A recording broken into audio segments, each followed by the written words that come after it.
वालेकुम nursing students, आप लोग सब कैसे हैं? हम लोगों ने अब स्टार्ट करना है कार्बोहाइड्रेट मेटाबॉलिज्म ऑफ कार्बोहाइड्रेट्स जो कि ग्लूकोज, फ्रुक्टोज, ये सारे हाइड्रेट्स ऑफ कार्बन होते हैं। ये कैसे क्लीव करते हैं हमारे स्टमक में जाके और फर्दर एटीपी के प्रोडक्शन तक इसका क्या प्रोसेस होता है, आज हम इसमें रीड आउट करेंगे। ठीक है, सबसे पहले जो है आपके करिकुलम में जो पहला टॉपिक है कि हमारी ग्लूकोज की बायोमेडिकल इम्पोर्टेंस क्या है हमारे ब्लड में। ठीक है, हमारे ब्लड में और हमारी बॉडी में ग्लूकोज जो है ये मेजर कार्बोहाइड्रेट है।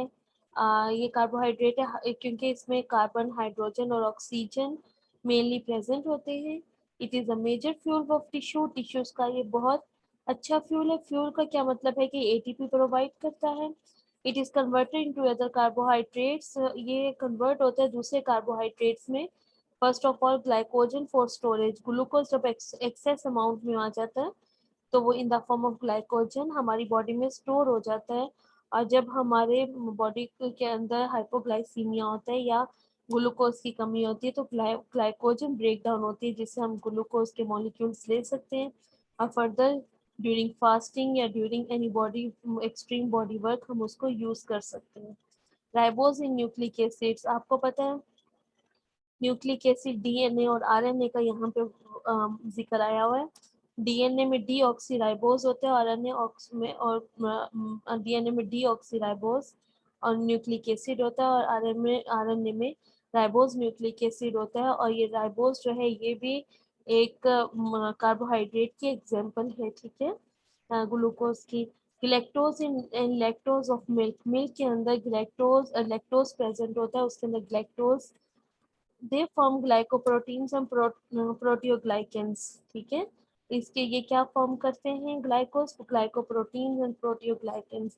ग्लाइकोप्रोटीन्स और प्रोटियोग्लाइकेंस जो है हमारी बॉडी के अंदर, ठीक है, ग्लाइकोप्रोटीन्स और प्रोटियोग्लाइकेंस को फॉर्म करते हैं। ग्लाइकोप्रोटीन एक कंपाउंड है जिसमें कार्बोहाइड्रेट या ग्लाइकेन जो है वो कॉम्प्लेमेंटली लिंक्ड होता है प्रोटीन के साथ। ठीक है, कार्बोहाइड्रेट आपको पता है, मैंने आपको लास्ट चैप्टर में पढ़ाया था। कार्बोहाइड्रेट्स जो होते हैं उनके फर्दर सब यूनिट्स होते हैं जिसको हम सेक्राइड्स कहते हैं। मोनोसेक्राइड्स, डाइसेक्राइड, पॉलीसेक्राइड और ओलिगोसेक्राइड, ये मैंने आपको पढ़ाया था, इसके बारे में आप ज़रूर देख लीजिएगा। प्रोटियोग्लाइकेंस जो है ये सब क्लास ही होती है ग्लाइकोप्रोटीन में, जिसमें कार्बोहाइड्रेट यूनिट्स होते हैं, ये पॉलीसेक्राइड्स होते हैं। ठीक है, और उसके अंदर अमाइनो शुगर्स प्रेजेंट होते हैं। ठीक है, ये कुछ लिपोप्रोटीन्स में आपको पढ़ाई थी, lipoproteins, low density lipoproteins LDL, उसमें भी प्रेजेंट होते हैं। और ये हमारे जो प्लाज्मा मेम्ब्रेन है सेल की, उसके अंदर एज अ ग्लाइकोकैलिक्स प्रेजेंट होते हैं। ग्लाइकोफोरिन जो है मेजर इंटीग्रल मेम्ब्रेन है। Glycoprotein of human erythrocyte, erythrocyte आपको पता है रेड ब्लड सेल्स होते हैं। ग्लाइकोफोरिन जो है ये मेजर इंटीग्रल मेम्ब्रेन है। ग्लाइकोप्रोटीन ऑफ ह्यूमन एरिथ्रोसाइट्स, हमारे जो ह्यूमन के एरिथ्रोसाइट्स हैं उसके प्लाज्मा मेम्ब्रेन में ये प्रेजेंट होते हैं। ठीक है, उसके बाद हम आ जाते हैं importance of blood glucose regulation. हमारी बॉडी में ग्लूकोज की रेगुलेशन की इम्पोर्टेंस क्या है। ग्लूकोज जो है ये it is the only nutrition that normally can be used by brain, retina and germinal epithelium of gonads in sufficient quantity to supply them optimally with their required energy।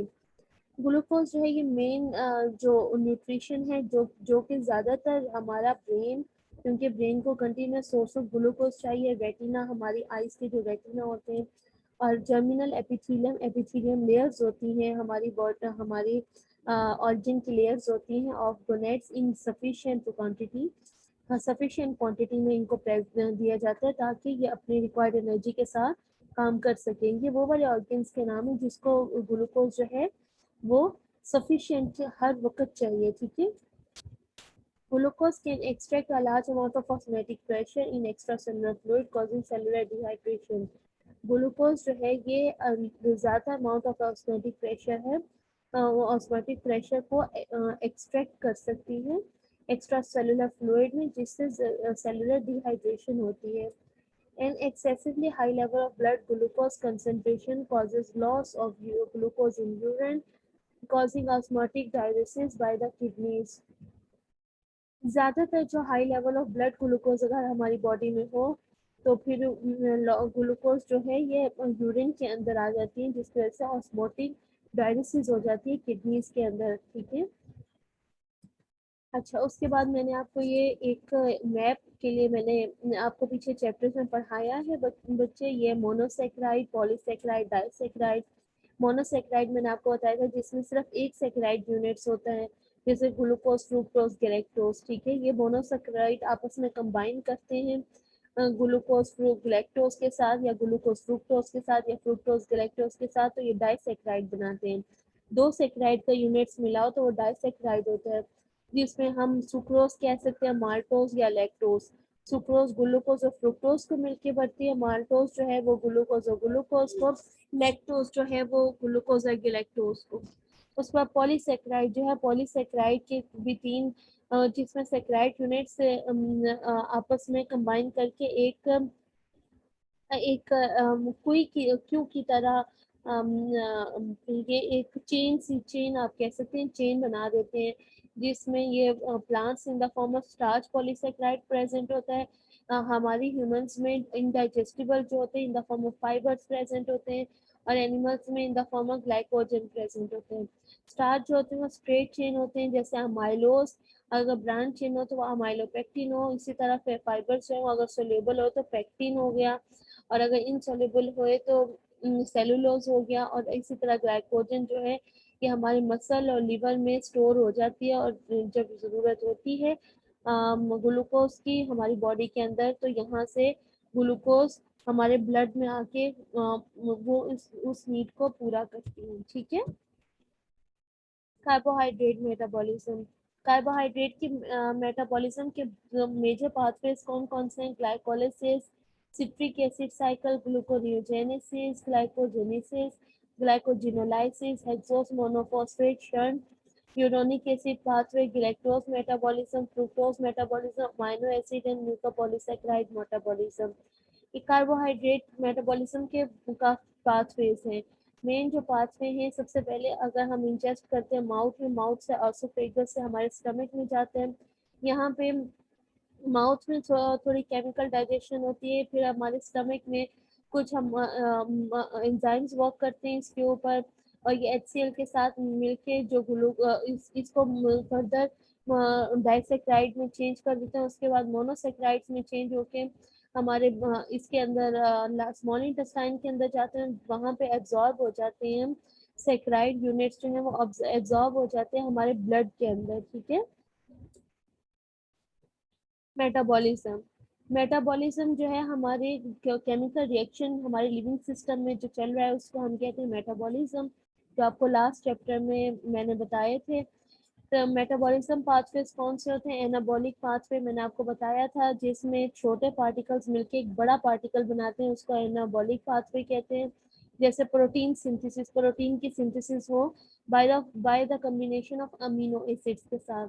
Catabolic pathway जैसे oxidative phosphorylation, ATP की production हुई छोटे छोटे particle से, जो बड़ा particle बना उसको कैटाबॉलिक, सॉरी बड़े पार्टिकल जो छोटा पार्टिकल, क्योंकि आपको मैंने बताया था कैटा से याद रखें कि आपने काटना है, बड़ा पार्टिकल को छोटे पार्टिकल में काटें तो वो कैटाबॉलिक पाथवे हो जाएगा, और जिसमें ऑक्सीडेटिव फॉस्फोराइलेशन आ जाएगी। Oxidative phosphorylation formation of ATP होती है इन इलेक्ट्रॉन ट्रांसपोर्ट चेन, आपको आगे बताती है। एम्फीबॉलिक पाथवे, एम्फीबॉलिक जो दोनों को आपस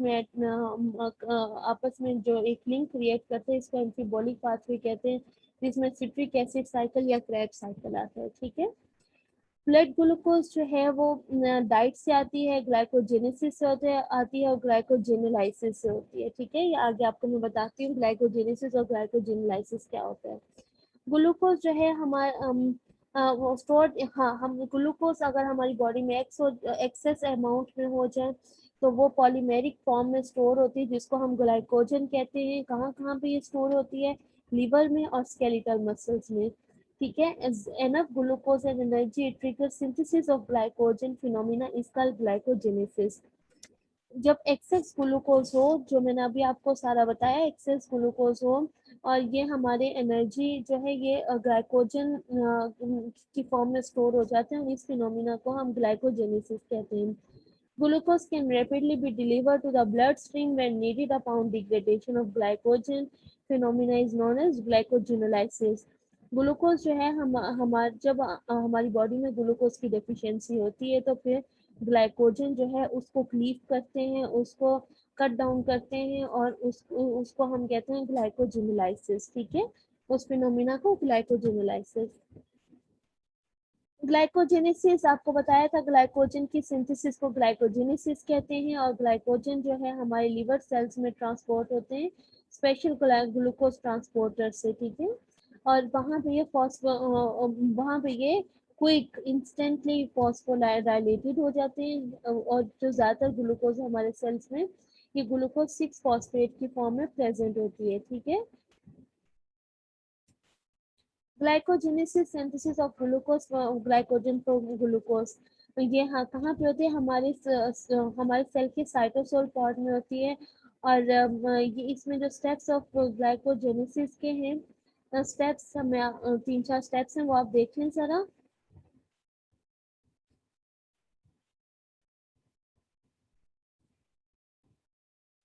जी स्टूडेंट्स, हम लोग ग्लाइकोजेनेसिस पढ़ रहे थे कि कैसे एक्सेस ग्लूकोज हमारी बॉडी में फॉर्म हो तो in the form of glycogen किस तरह कन्वर्ट होती है। ठीक है, सबसे पहले ये प्रोसेस जो है ये साइटोसोल में होता है और इसमें रिक्वायरमेंट होती है यूटीपी की। यूटीपी जो है उसको हम कहते हैं ग्लूकोज 1 फॉस्फेट यूरिडाइल ट्रांसफेरेज। ये एक एंजाइम है जो कि इसमें ग्लाइकोजेनेसिस में रोल प्ले करता है अपना। ठीक है, और ये कार्बोहाइड्रेट मेटाबॉलिज्म में ज़्यादातर यूज होता है। ठीक है, सबसे पहले ग्लूकोज जो ज़्यादा है वो साइटोसोल में आई और सबसे पहले ग्लूकोज जो है कन्वर्ट हुई है ग्लूकोज 1 फॉस्फेट में। उसके बाद ग्लूकोज 1 फॉस्फेट में कन्वर्ट होने के बाद synthesis of UDP glucose, UDP या ग्लूकोज की सिंथेसिस होती है। यूडीपी ग्लूकोज क्या होते हैं, तो जिस तरह पहले मैंने आपको बताया है कि यूटीपी इसी की एक वेरिएशन है यूडीपी ग्लूकोज। ये यूरिडाइन डाइफॉस्फेट ग्लाइकोज, ये न्यूक्लियोटाइड शुगर है और ये ग्लाइकोसिल ट्रांसफेरेज रिएक्शन करता है मेटाबॉलिज्म के अंदर। ठीक है, आप बस ये यूडीपी और यूटीपी की एब्रीवेशंस ना याद करें, बेशक इसी तरह याद कर लें कि सिंथेसिस होती है यूडीपी ग्लूकोज की, यूरिडाइन डाइफॉस्फेट ग्लूकोज। ठीक है, उसके बाद एक प्राइमर की यहाँ पे हमें ज़रूरत होती है ताकि ग्लाइकोजेनेसिस रिएक्शन जो है वो स्टार्ट हो सके। उस प्राइमर को हम ग्लाइकोजेनिन कहते हैं।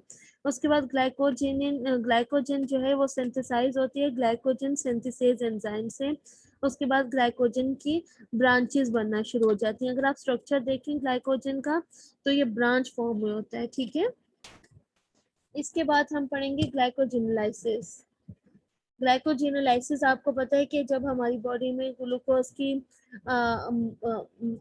डेफिशिएंसी हो या हमारी बॉडी को वर्क कर रही हो और एटीपी रिक्वायर्ड हो, हमें ग्लूकोज की ज़रूरत हो, तो फिर जो स्टोर्ड ग्लाइकोजन है हमारे लीवर और मसल सेल्स के अंदर हम उससे ग्लूकोज ऑब्टेन करते हैं। ठीक है, और इसके स्टेप्स क्या हैं, स्टेप्स आप लोगों ने स्टेप वाइज अगर लिखते हैं तो ये बहुत अच्छा है। ठीक है, सबसे पहले action of glycogen phosphorylase to remove terminal glycosyl residue. सबसे पहले एक हम एंजाइम के थ्रू जिसको हम ग्लाइकोजन फॉस्फोराइलेज कहते हैं ताकि रिमूव करें टर्मिनल ग्लाइकोसिल रेजिड्यू को। ठीक है, जो उसके रेजिड्यू हैं ग्लाइकोसिल रेजिड्यू, उसकी जो ब्रांचेस हैं उसको रिमूव करने के लिए हमें एक एंजाइम की जरूरत होती है ग्लाइकोजन फॉस्फोराइलेज, उसके एक्शन की। ठीक है, फॉर्मेशन ऑफ लिमिट डेक्सट्रिन, और लिमिट डेक्सट्रिन की फॉर्मेशन होती है और उसके बाद action of D branching enzyme.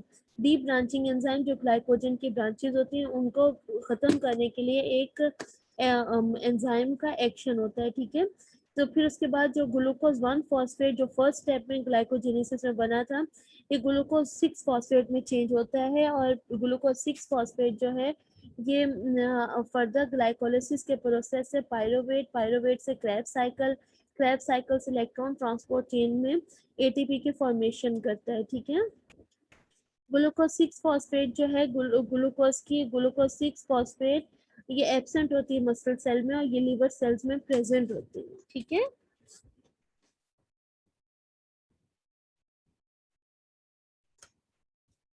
Last step जो है ये दोनों, ये जो मैंने आपको बताया ग्लूकोज 6 फॉस्फेट, ग्लूकोज 1 फॉस्फेट जो ग्लूकोज 6 फॉस्फेट के अंदर चेंज होता है, ठीक है। ग्लूकोज 6 फॉस्फेट जो है ये जहाँ जहाँ पे इसकी स्टोरेज होती है ग्लाइकोजन की, वहां पे ये प्रेजेंट होता है, बेशक वो मसल्स हो बेशक वो लिवर हो। ये ऐसा नहीं है कि सिर्फ मसल्स में प्रेजेंट होता है, दोनों जगहों पे प्रेजेंट होगा, ठीक है। ग्लूकोज 6 फॉस्फेट जो है ये ग्लूकोज में चेंज होता है ग्लूकोज 6 फॉस्फेटेज एंजाइम के थ्रू, जो कि एब्सेंट होता है मसल सेल के अंदर, ठीक है। ग्लूकोज 6 फॉस्फेटेज एंजाइम है। ग्लूकोज 6 फॉस्फेट जब ग्लूकोज 6 फॉस्फेट ग्लूकोज में चेंज होगा इस एंजाइम के थ्रू, फिर उसकी ग्लूकोज की ग्लाइकोलिसिस होती है, जिसके स्टेप्स मैंने आपसे डिस्कस किए हैं मेटाबॉलिज्म वाले चैप्टर में, ठीक है। फेट ऑफ ग्लूकोज 6 फॉस्फेटेज, ये देखिए ग्लाइकोजन है, ग्लाइकोजन से ग्लूकोज 1 फॉस्फेट बन गया, ठीक है। इसमें ग्लाइकोजन फॉस्फोराइलेज एंजाइम आया है। उसके बाद ग्लूकोज 1 फॉस्फेट जो ग्लूकोज 6 फॉस्फेट में चेंज हो गया। उसके बाद ग्लूकोज 6 फॉस्फेट ये पायरोवेट में ग्लूकोज में राइबोज और NADPH में चेंज हो गया, ठीक है। पायरोवेज लैक्टेट में, और ग्लूकोज जो है ये हमारे ब्लड के अंदर यूज होने के लिए, और राइबोस NADPH में, ठीक है। ये सारा प्रोसेस है ग्लाइकोजिनोलाइसिस का।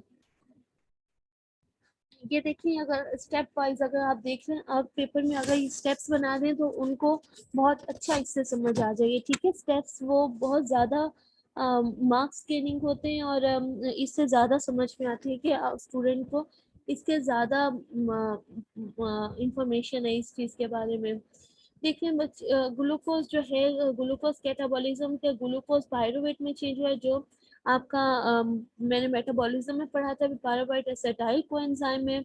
एसिटाइल कोएंजाइम जो है ये क्रैब साइकिल है उसमें एंटर हो जाता है, और क्रैब साइकिल से हमें NADH मिलती है, FADH2 मिलती है और ATP भी मिलती है। उसके बाद इलेक्ट्रॉन ट्रांसपोर्ट चेन से हमें वाटर और ATPs मिलते हैं, ठीक है। First step glycolysis, second step link reaction, third step Krebs cycle, fourth step oxidative phosphorylation जो कि इलेक्ट्रॉन ट्रांसपोर्ट चेन में होगी, ठीक है। और ये आपको मेटाबॉलिज्म में मैं ब्रीफली पढ़ा चुकी हूँ। अब है what is oxidation reaction of glucose. Oxidation reaction क्या है ग्लूकोज का, ग्लूकोज जो है ये मॉलिक्यूलर ऑक्सीजन के साथ रिएक्ट करती है कार्बन डाइऑक्साइड और वाटर के फॉर्मेशन के लिए, ठीक है। ग्लूकोज जो है मॉलिक्यूलर ऑक्सीजन के साथ रिएक्ट करती है, और ये रिएक्ट करके क्या बनाते हैं कार्बन डाइऑक्साइड और वाटर। कार्बन एटम जो है ग्लूकोज में ऑक्सीडाइज हो जाता है, तो इस वजह से ये जो इलेक्ट्रॉन है ये यहाँ से ऑक्सीडाइज का मतलब है लूज ऑफ इलेक्ट्रॉन्स, ठीक है। मैंने आपको ऑक्सीडेशन रिडक्शन पढ़ाया था, वो आप याद रखें। दिस इज इस वजह से यहाँ पे जो इलेक्ट्रॉन लूज होते हैं ये हायर ऑक्सीडेशन स्टेट में चले जाते हैं। तो अब जो ऑक्सीजन है ऑक्सीजन एटम से मॉलिक्यूलर ऑक्सीजन में रिड्यूस हो जाते हैं। रिड्यूस का मतलब ये गेन कर लेते हैं, ठीक है। ऑक्सीडेशन और रिडक्शन रिएक्शंस एक दफा आप देख लीजिएगा, लास्ट चैप्टर्स मैंने आपको करवाया था। What happens to the glucose in citric acid cycle. जब सबसे उसके बाद जब सिट्रिक एसिड साइकिल में ग्लूकोज एंटर होता है तो glucose is completely broke down get only 4 ATP have been produce. यहाँ पे ग्लूकोज जो है ये अच्छी तरह टूट चुका होता है, और यहाँ पर यहाँ तक 4 ATPs बन चुके होते हैं। Moreover, although oxygen is required to drive the citric acid cycle, the cycle chemical reaction do not themselves consume oxygen. उन्होंने कहा है कि बेशक जो ऑक्सीजन है ये रिक्वायर्ड है कि सिट्रिक एसिड साइकिल को चला सके, लेकिन साइकिल इससे साइकिल के जो केमिकल रिएक्शन है इसमें खुद ये साइकिल जो है ये ऑक्सीजन कंज्यूम नहीं करते, ठीक है। जो साइकिल के केमिकल रिएक्शंस है ये ऑक्सीजन कंज्यूम नहीं करते।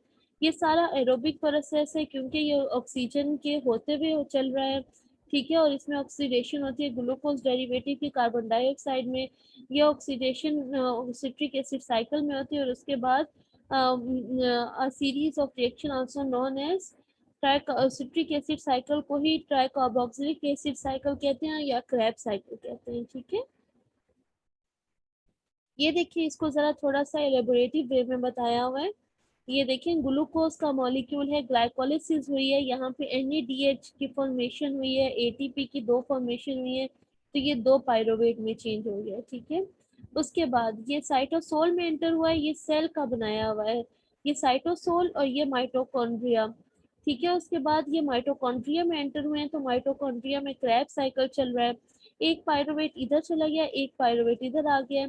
अच्छा, अब पायरोवेट से एसिटाइल को एंजाइम के अंदर पायरोवेट चेंज होता है, इसके क्योंकि इसका जो यहाँ से निकलती है कार्बन डाइऑक्साइड, जब कार्बन डाइऑक्साइड यहाँ से निकल जाए तो इसका स्ट्रक्चर कुछ इस तरह का बन जाएगा और साथ में एसिटाइल को एंजाइम ऐड हो जाएगा इसके साथ, और ये क्रैब साइकिल के अंदर एंटर हो जाएंगे। क्रैब साइकिल अपना प्रोसेस करेगा, यहाँ पे ATP की फॉर्मेशन होती है, FADH की फॉर्मेशन होती है, NADH की, और कार्बन डाइऑक्साइड के मॉलिक्यूल्स की, यहाँ पे भी यही स्ट्रक्चर है, ठीक है। उसके बाद इलेक्ट्रॉन ट्रांसपोर्ट चेन है, यहाँ पे फॉर्मेशन ऑफ वाटर होती है, यहाँ पे कम्प्लेक्सेस के थ्रू ATP जनरेट होती है, ठीक है। Citric acid cycle ये है series of the reaction that produces two carbon dioxide molecule, one GTP ATP and reduced form of NADH and FADH2। NADH और FADH जो है ये इलेक्ट्रॉन कैरियर्स है, इसके बारे में आप पढ़िएगा, और मेटाबॉलिज्म के चैप्टर में हम लोग इसे ब्रीफली डिस्कस कर चुके हैं, ठीक है।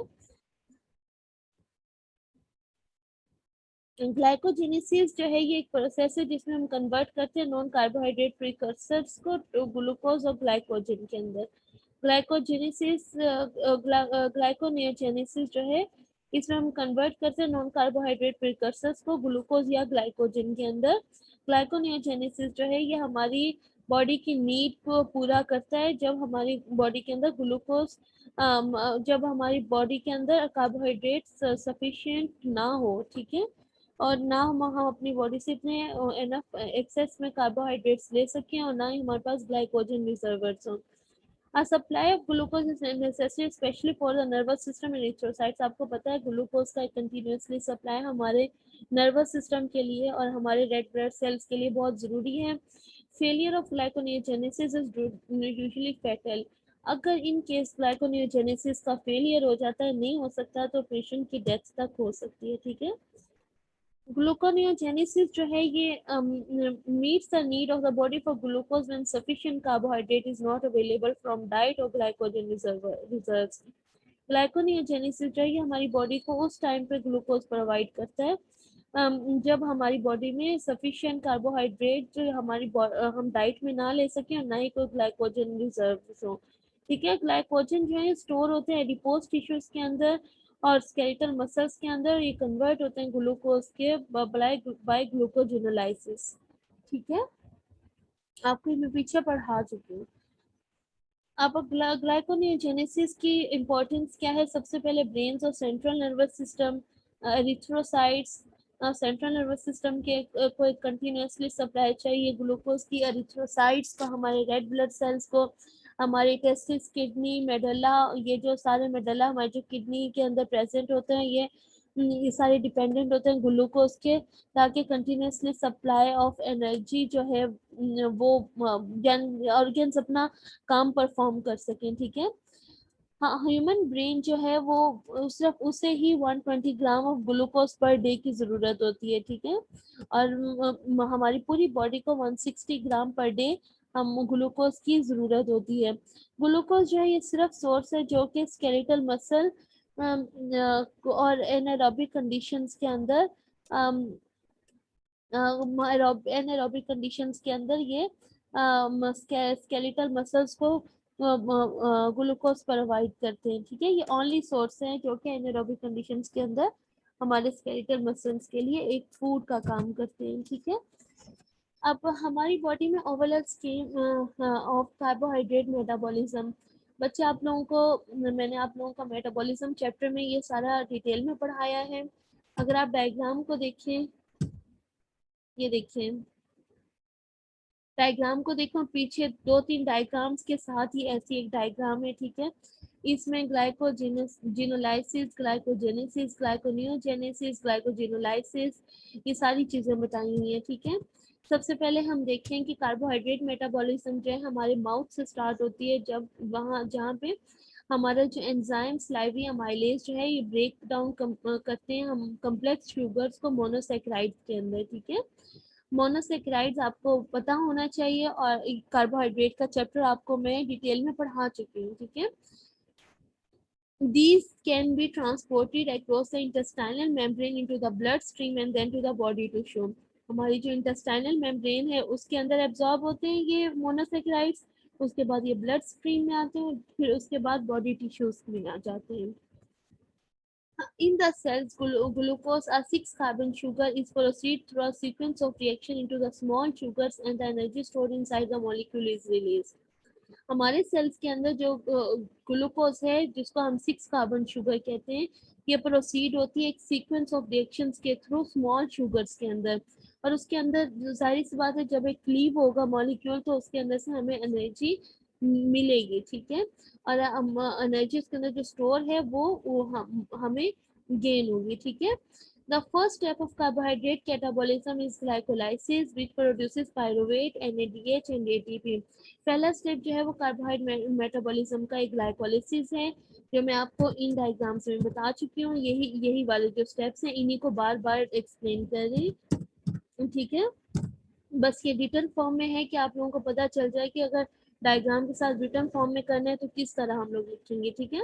Which provides pyruvate, NADH and ATP। ये देखिए ये स्ट्रक्चर आप देखें तो ये देखें ये पायरुवेट है, ये NADH है और ये ATP, ठीक है। ये ग्लाइकोलिसिस का स्टेप बता रहे हैं। अंडर एनारोबिक कंडीशंस, ये तो एरोबिक कंडीशन है ना, तो एनारोबिक कंडीशन जिसमें ऑक्सीजन की सफिशिएंसी ना हो, पायरुवेट जो है कन्वर्ट होता है लैक्टेट में और ग्लाइकोलिसिस काम होता रहता है, लेकिन पायरुवेट जो है लैक्टेट में कन्वर्ट होता है, ठीक है। उसके बाद एरोबिक कंडीशंस में पायरुवेट जो है एंटर होता है क्रेब्स साइकिल में, जिसको हम सिट्रिक एसिड साइकिल और या ट्राइकार्बोक्सिलिक एसिड साइकिल भी कहेंगे। In addition to ATP, Krebs cycle जो है प्रोड्यूस करते हैं high energy FADH2 and NADH। ये इलेक्ट्रॉन कैरियर्स होते हैं, ये आप पढ़ लीजिएगा। Molecules which provide electron to the oxidative phosphorylation process, जो कि इलेक्ट्रॉन्स प्रोवाइड करते हैं हमारे इलेक्ट्रॉन ट्रांसपोर्ट में ऑक्सीडेटिव फॉस्फोराइलेशन को प्रोसेस को। ऑक्सीडेटिव फॉस्फोराइलेशन क्या होती है? ATP के फॉर्मेशन इलेक्ट्रॉन ट्रांसपोर्ट चेन के अंदर, उस प्रोसेस को ऑक्सीडेटिव फॉस्फोराइलेशन होती है कहते हैं। और ये each molecule of glucose that is proceed in glycolysis, a net of 36 ATPs can be created by aerobic respiration. एक मॉलिक्यूल जो है ग्लूकोज का उससे 36 मॉलिक्यूल्स ऑफ ATP जनरेट हो सकते हैं। बच्चे देखें ग्लूकोज 6-फॉस्फेट में चेंज हुआ, ये ग्लाइकोलिसिस है। पायरुवेट में चेंज हुआ जो मैंने पीछे आपको बताया। उसके बाद अगर एनारोबिक कंडीशन है तो ये लैक्टिक एसिड में चेंज हो जाएगा, ठीक है पायरुवेट। अगर नहीं है तो ये फर्दर क्रेब्स साइकिल या TCS साइकिल में चेंज हो जाएगा, ठीक है। ग्लूकोज के ब्रेकडाउन को ग्लाइकोलाइसिस कहते हैं, ठीक है। ग्लाइकोनियोजेनेसिस जो है वो कहते हैं ग्लूकोज की फॉर्मेशन को, ठीक है। पायरुवेट से ग्लूकोज 6-फॉस्फेट में ग्लाइकोजिनोलाइसिस जो है वो ग्लाइकोजन से ग्लूकोज में जो कन्वर्ट होती है, और अगर ग्लूकोज ज्यादा हो तो ग्लाइकोजन में जो कन्वर्ट होती है इसको ग्लाइकोजेनेसिस कहते हैं, ठीक है। ये सारा स्ट्रक्चर है। उसके बाद ये पेंटोज फॉस्फेट पाथवे है जिसमें फ्रुक्टोज ट्रायल्स और नॉन न्यूक्लियोटाइड्स वगैरह बनते हैं। इसे आप छोड़ दें बेशक, ये आप ग्लूकोज को कार्बोहाइड्रेट हम पढ़ रहे हैं तो इसको आप अच्छी तरह बना सकते हो, और ये इजी भी है और इसको आपने अच्छी तरह याद करना है। बाकी कोई प्रॉब्लम हो तो आप मुझसे पूछ सकते हैं, ठीक है। और यहाँ पे आपकी मेटाबॉलिज्म ऑफ कार्बोहाइड्रेट्स खत्म हो गया है, तो इसको आप अच्छी तरह साथ साथ याद कर लें। ओके, अल्लाह हाफिज।